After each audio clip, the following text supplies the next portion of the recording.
Cuenta la leyenda que Caballo de Troya es un homenaje al ingenio humano del siglo VII a.C., pues en aquel tiempo los troyanos tenían el ejército más violento y hostil, pero pese a que su ciudad estaba protegida por una muralla impenetrable, una estrategia de guerra lo cambió todo. Los griegos fingieron rendirse entregando un gran caballo de increíble decoración, construido a mano por los mejores artesanos de la época. Los troyanos aceptaron gustosos el regalo, sin saber que aquel caballo guardaba a los soldados enemigos, los mejores hombres de Grecia, quienes al caer la noche salieron de su interior y conquistaron Troya. Es así como la estrategia le gana a la corrupción y a la violencia.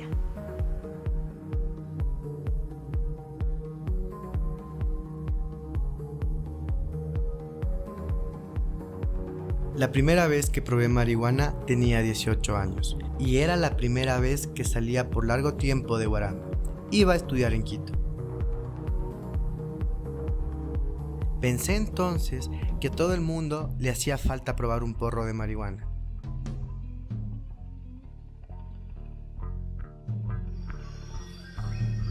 Para que se relajen y entiendan que la vida es cooperación y no competencia. Y es que ese es uno de los problemas más grandes del Ecuador. Los ecuatorianos no nos queremos entre nosotros.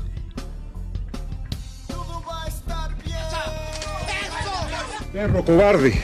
Pero tú, maricón, métete eso en la cabeza. Maricón. Los grafitis escritos en la historia de Quito te indulgan por maricón. ¿Sabes por qué? Porque me acosté con tu mujer que tiene cara de hombre. No.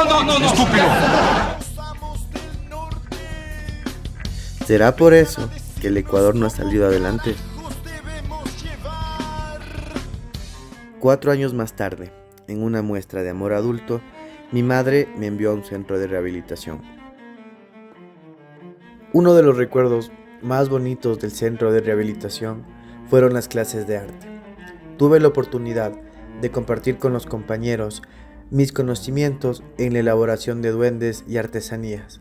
Esta experiencia de poder enseñar hicieron que ame ese lugar y a aquellas personas.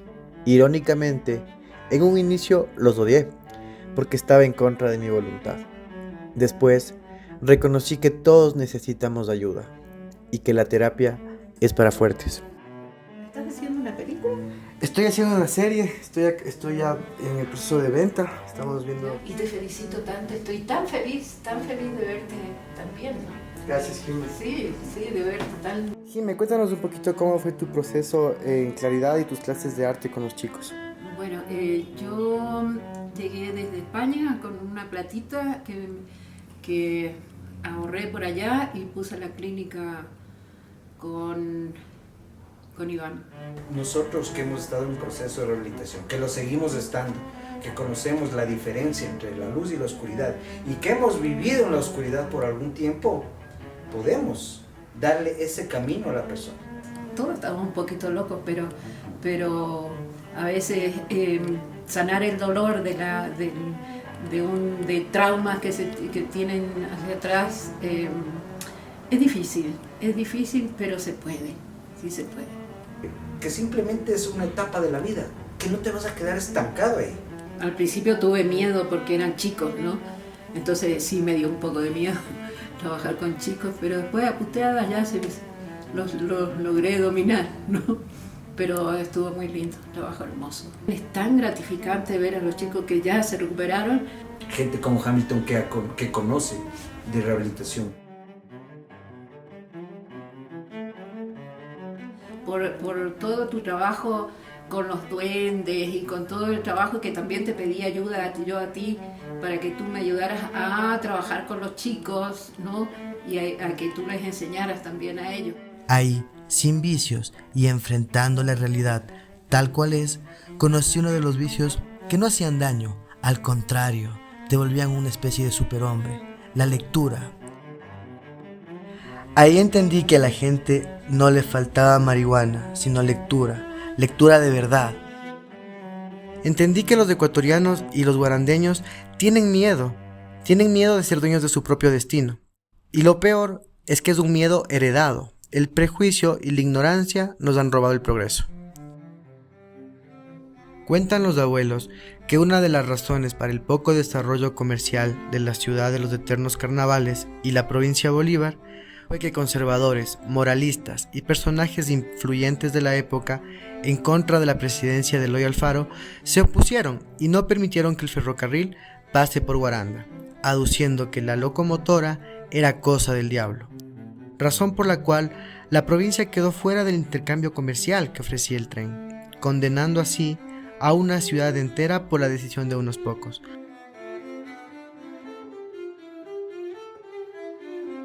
Ahora no permitamos que los prejuicios hagan que la historia se repita.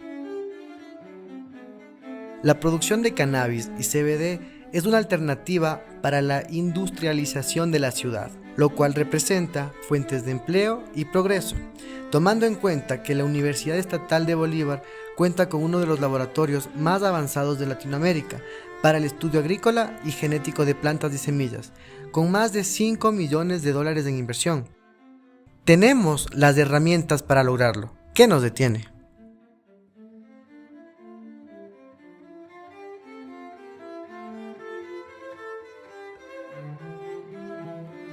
Bueno, es una industria que ya ha demostrado a nivel mundial que tiene mucho potencial y nosotros como universidad hemos iniciado ya nuestros procesos de acreditación hace mucho tiempo atrás. De hecho tenemos la licencia respectiva que nos emite el Ministerio de Agricultura para poder desarrollar bancos de germoplasma e investigación. Nosotros contamos con 10 áreas de alta especialización entre temas bioquímicos, biológicos, ambientales, de clínica humana, bromatología, es decir, tenemos un centro de investigación bastante potente y que responde a los dominios, a las líneas y a las sublíneas de investigación y de vinculación planteadas de acuerdo a lo que dice la Ley Orgánica de Educación Superior. Todas las actividades que se vienen desarrollando son específicamente para cumplir especificaciones que necesita la sociedad y que la universidad así lo requiere. La planta de cannabis y del cáñamo industrial ya han sido estudiados durante muchos años, se conocen ya sus propiedades biológicas, sus beneficios para la salud y también están determinado su lado negativo. Nosotros podemos aquí realizar analítica completa de todos los cannabinoides y podemos también realizar ya productos específicos, que son aceites esenciales. Y lo que pretendemos nosotros a un corto y mediano plazo es que nuestra institución se haga catalogada como una de las principales del país en temas analíticos y en temas de producción agrícola respecto al cannabis medicinal o industrial. El tener una planta procesadora va a servir de mucho para producir, para ejecutar y para hacer mayor producción para exportación y para uso interno. El tema medicinal es una de las alternativas. Sabemos también que podemos tener la industrialización con el cáñamo,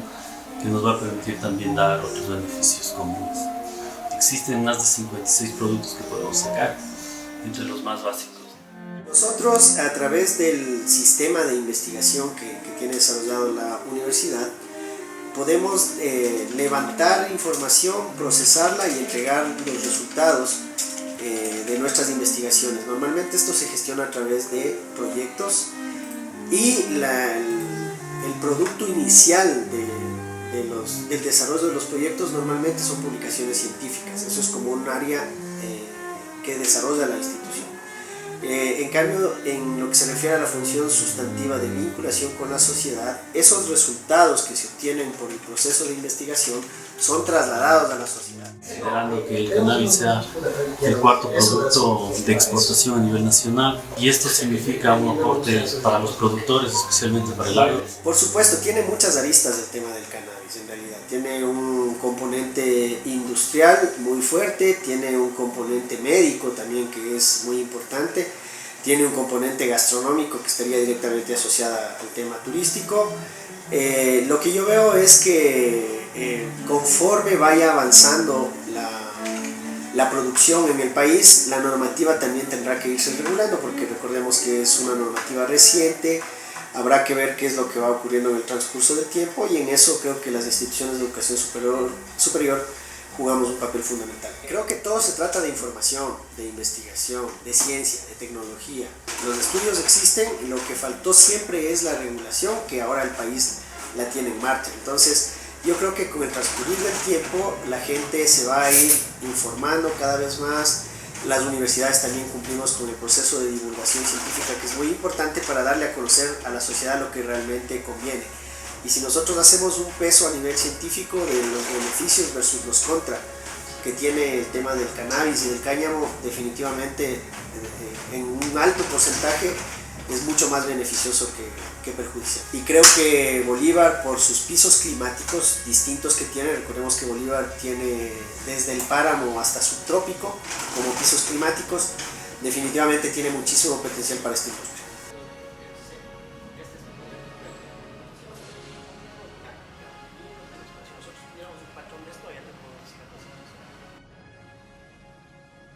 Yo soy de la ciudad de Guaranda, de la provincia de Bolívar, orgullosamente. Bueno, soy María Lorena Ballesteros, gerente propietaria de la compañía CIA Ballesteros, compañía limitada. Es una empresa jurídico-ambiental que nos dedicamos a la consultoría y sobre todo al tema de estudios de impacto ambiental para la obtención de licencias ambientales, auditorías ambientales y también la gestión y obtención de los permisos para las 7 licencias de cannabis en el Ecuador. Nuestra empresa se dedica no solamente a gestionar el trámite administrativo, sino a cumplir todos los modelos técnicos que implican los requerimientos de cada una de estas licencias, que es importante tener en cuenta cuál es el ámbito de competencia de cada una de estas licencias y también considerando que todas estas licencias son complementarias, porque tener una sola licencia nos tiene muy limitadas a que solamente se puede sembrar, producir, pero no se las puede procesar o no se las puede exportar.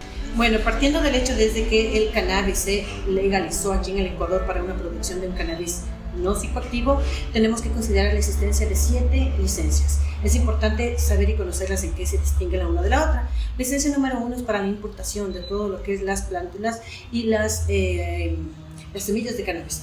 La número 2 es para reproducción del material vegetativo como invernaderos. La 3 es para siembra y producción.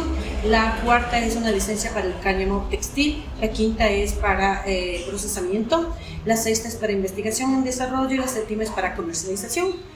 Lo que tenemos que entender es que todas estas licencias son complementarias entre unas y otras. Eso quiere decir que si una universidad del país tiene la licencia 6, que es la de investigación y desarrollo, no es suficiente, porque para yo poder, o cualquier persona quiera investigar o realizar nuevas propuestas en base al estudio que se propongan hacer a nivel científico o académico, debe estar de la mano con la producción, porque si no conocen todas las etapas y los pasos de la producción y el procesamiento, entonces no pueden caminar a ninguna parte, porque tenemos que entender el comportamiento de la producción de la planta, la de cannabis. Tenemos que hablar también de su cantidad de concentración el tetrahidrocannabinol. Debemos saber y entender que solo podemos llegar en una concentración hasta el máximo del 0.9%.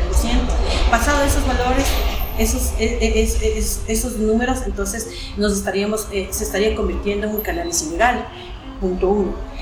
Punto 2, es importante que dentro del ámbito de la investigación y desarrollo también se entienda cuáles son los usos de cada licencia, tomando en cuenta que el trámite que implica para obtener cada una de las licencias es muy amplio, muy extenso y netamente técnico, porque no solamente es un trámite administrativo, sino también es un modelo de gestión técnico donde se tiene que realizar diversos manuales de gestión de buenas prácticas agrarias también, incluso para ciertas licencias, para poder empezar a hablar del cannabis no psicoactivo. Nuestra empresa puede gestionar, obtener cualquiera de las 7 licencias para cannabis no psicoactivo en el Ecuador, porque es un procedimiento realmente muy crítico, muy amplio, muy grande, nada fácil. Y no solamente es el trámite administrativo, sino también es el modelo técnico que se debe cumplir en base a todos los requisitos técnicos que piden ciertas entidades vinculantes del Estado. Pero es posible, ¿verdad? Claro que sí. Entonces a mí me parece que el problema fundamental, como digo, radica en el hecho de que la economía de las comunidades se ha vuelto de autoconsumo y que los monopolios de la producción de alimentos están en las ciudades en manos de los grupos compradores que no producen nada. Y eso genera una economía parasitaria con una sobresaturación de capital que luego termina generando una crisis como la que tenemos. Entonces, como no se produce, no hay trabajo, la gente migra de las ciudades se empobrecen y tenemos lo que tenemos. Entonces, justamente la vuelta a ver este tipo de cosas creo que es la clave de lo que se hace, y creo que el proyecto también tiene que ver con eso, ¿no? Es decir, ver la potencialidad productiva que tienen las comunidades. Con 500 años de explotación, de asesinatos, de miseria, de exclusión, de falta de educación, falta de salud, las comunidades siguen ahí. Es decir, la fuerza que ha demostrado la comunidad no lo ha demostrado nadie. Nosotros en apenas 10 años de baja del petróleo estamos a punto de ser un estado fallido. Las comunidades van 500 años de pobreza y miseria y siguen estando ahí. Y ese potencial productivo parece que nadie lo ve. Entonces yo creo que el momento en que pongamos atención a la producción, pongamos atención a la vida comunitaria, a la minga, a la reciprocidad, a la comunitariedad, yo creo que ahí hay una alternativa importantísima, porque productivamente es deficiente. No estoy hablando de un tema, como digo, emocional, ni tema ideológico, que sí los tengo también, pero estoy hablando de un tema económico. Es decir, hay una materialidad de la producción que no se ve en ningún lado. Uno va a cualquier lugar del campo y hay comida. Es decir, por más que haya pobreza, por más que haya exclusión, comida nunca va a faltar, y es porque hay una producción comunitaria muy rica, muy valiosa. Igual nosotros las pocas cosas comunitarias que hemos metido en las ciudades es lo que nos permite seguir aquí, ¿no? La pandemia la sobrevivimos por la economía familiar, por ejemplo. El hecho de que tengamos estas relaciones familiares muy fuertes, que en el campo son 10 veces más fuertes, eso permite que no hayamos pasado por hambruna ni por unas condiciones terribles. Y si eso sucede en estas condiciones, imaginen con tecnología, con conocimiento, con este diálogo de saberes productivos, con otras alternativas de esto de producción. A veces piensa que la gente en el campo es también así, que no quieren saber nada de nuevas producciones, pero no quieren hacer nada porque van a verles la cara, como cuando llevaron estos borregos grandotes que luego no servían para nada y la gente les fue haciendo criollos de a poco. Pero si usa una alternativa que dé resultado, obviamente la gente en el campo va a aceptarla. Y además, si tiene que ver con cosas que beneficien a la comunidad, que redunden el beneficio de los pueblos, pues sin duda eso va a ser un potencial gigante. Como digo, hay que ver al campo. El momento en que dejemos de ver hacia otros lados, creyendo que ese es nuestro proceso, seguramente el país cambiará, y nuestro proceso radica en nuestra propia historia, y nuestra historia está en el campo. Cuando eso se mezcle con lo mejor del pensamiento occidental, que está por ejemplo en las universidades, en la gente que vamos de la ciudad al campo a aprender, a compartir saberes, entonces ahí tenemos un potencial gigante. Y eso es el Ecuador, aunque parezca que el Ecuador es 2 ciudades, que así se mueve generalmente este país, el Ecuador es mucho más amplio, mucho más rico, mucho más diverso, y además con una potencialidad económica gigante que lamentablemente nunca se ha explotado para bien, sino para enriquecimientos privados. Cuéntanos, ¿qué te parece el proyecto Caballo de Troya? Me parece un proyecto clave en una época donde toda la forma clásica de hacer política está degenerada, está corrompida. Creo que justo por eso es que aparecen apuestas que no parten del interés de utilizar el Estado como fuente de acumulación originaria, sino justamente de servir y de generar propuestas que realmente beneficien al pueblo, beneficien a las ciudades, a la colectividad. Y creo que mucho de lo que ha pasado es que todo esto, desde el retorno a la democracia, ha sido justamente eso, no utilizar el Estado para acumular capitales robando los fondos públicos, y que eso se da desde la presidencia hasta la última junta parroquial. Y creo que eso genera una respuesta en la ciudadanía, en los sectores populares, en la sociedad civil, de generar otro tipo de apuestas. Y creo que eso es importante porque si es que se da ese distanciamiento de esa política, lo que se deja es justamente abierta la puerta para que estos grupos criminales, porque no sé qué otra forma de llamarles, sigan lucrando del Estado, ¿no? Entonces yo creo que es una apuesta importante, interesante además, que plantea toda una alternativa nueva en forma y en contenido, y que creo que eso es clave y que se debería apostar por proyectos de esta índole, ¿no? Y al menos a este yo creo que hay que apostarle bastante. Bueno, es una cuestión de donde hay dos cosas, ¿no? Por un lado, una pobreza muy fuerte, marcada por un sistema semifeudal que no se logra romper y que más bien con el paso de los años se ha venido manteniendo, y por otro lado la existencia de la comunidad como una apuesta política, organizativa, social, económica, cultural, de cosmovisión que se mantiene, y que eso hace que las comunidades, a pesar de toda la miseria que están sometidas, se mantengan de una u otra manera con cierta estabilidad, con relaciones sociales más o menos que les permiten sostenerse, que incluso en su economía logre alguna estabilidad. Yo desde el punto de vista de la educación he visto que donde la educación intercultural se ha mantenido es donde las comunidades se logran mantener unificadas. ¿Cómo crees que sería el impacto social en una sociedad conservadora como Guaranda con este proyecto del cannabis?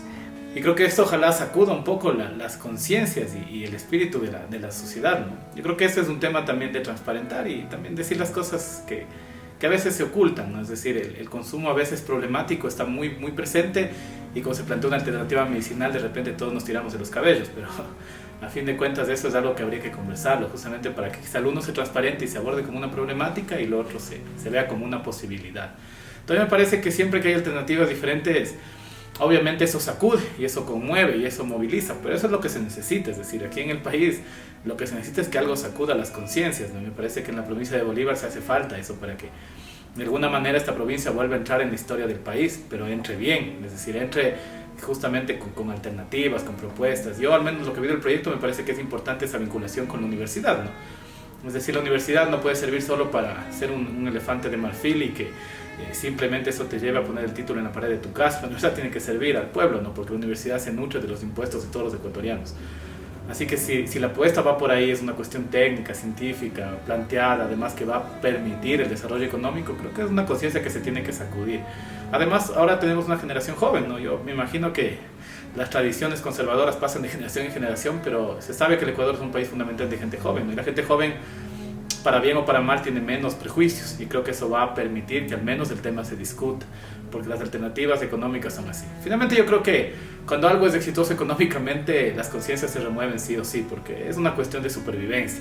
Entonces uno puede tener la cuestión conservadora que uno quiera, pero si la alternativa es válida, se prueba su eficiencia y económicamente resuelve problemas, hasta ahí llega el conservadurismo, ¿no? Y le daremos alguna vuelta para ser conservadores de otra manera, pero eso tendremos que aceptar. Entonces yo creo que ojalá sacuda las conciencias, o sea, ojalá sea algo que realmente le mueva a las personas a debatir por lo menos otras problemáticas, y ojalá otras problemáticas seguramente más profundas aparezcan y Bolívar vuelve a entrar a la historia nacional, ¿no? Ya es tiempo de acabar con esa exclusión y esa separación de como esta o muchas provincias del país.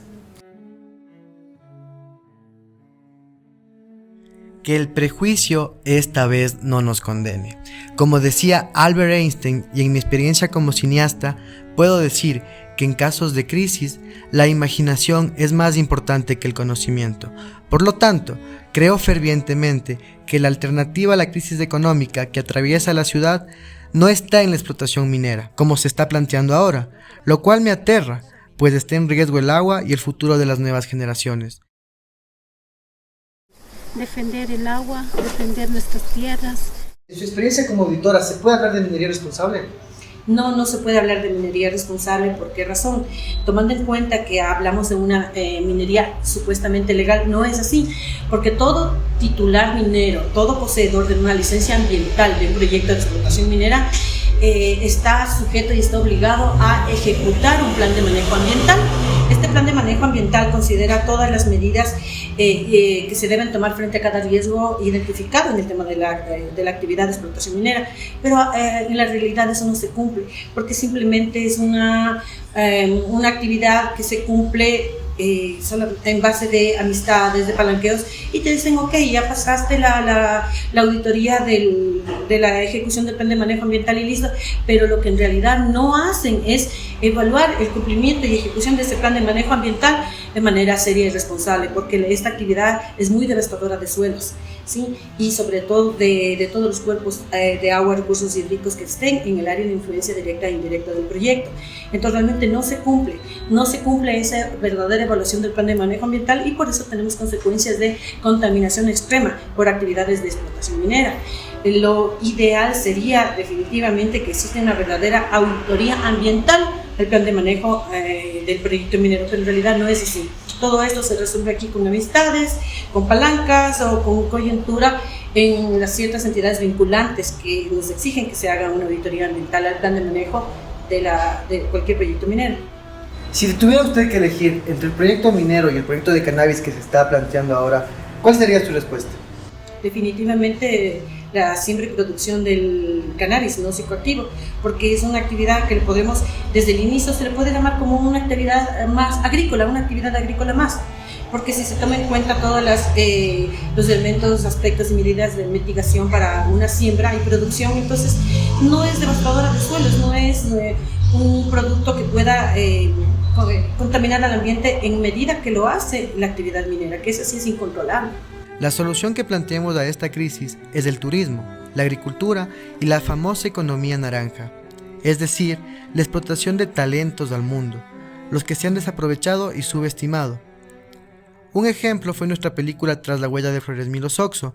Logramos que 312,000 espectadores en YouTube a nivel mundial miren nuestro documental y conozcan de Guaranda, generando el famoso turismo a la inversa, similar al caso de Transilvania, en donde la gente viaja para conocer cuál fue el castillo y la tumba del conde Drácula.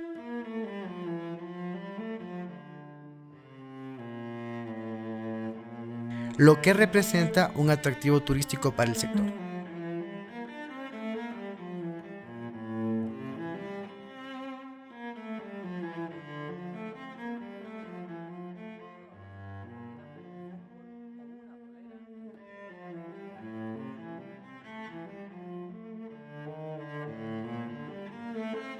Estoy a punto de cumplir 30 años y siento que la ciudad no ha cambiado. Muchos colegas ya no son los mismos, otros ahora ya son padres de familia y otros partieron de este mundo.